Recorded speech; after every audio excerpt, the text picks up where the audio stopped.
Welcome to the Salmon Runs YouTube. Enjoy the video. In this video, I will explain how to cook Lumpiang Sariwa. These fresh spring rolls are a delightful Filipino dish, known for their vibrant, unfried ingredients. To begin, we'll prepare the delicate wrapper.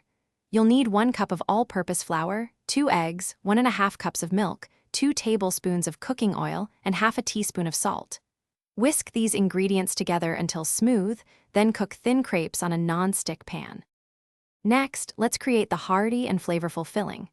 This usually features a medley of vegetables such as 2 cups of cubed sweet potato, 1 pound of shredded cabbage, and 1½ cups of julienne carrots.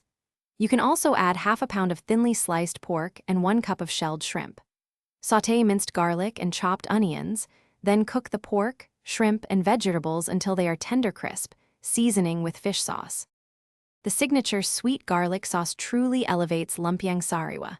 To make it, combine 1½ cups of water, 6 tablespoons of brown sugar, and 1 tablespoon of soy sauce in a saucepan.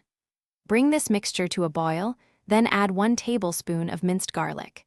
Thicken the sauce by whisking in a slurry of 1 tablespoon of cornstarch dissolved in 3 tablespoons of water, cooking until it coats the back of a spoon.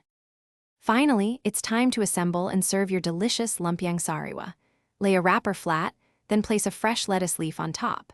Spoon about 1/3 cup of the cooked filling onto the lettuce. Carefully fold the bottom of the wrapper up over the filling, then fold in both sides to create a neat, fresh spring roll. Drizzle each roll generously with the sweet garlic sauce and sprinkle with crushed peanuts for added texture and flavor. Enjoy immediately. Thanks for watching. Consider subscribing if we helped you.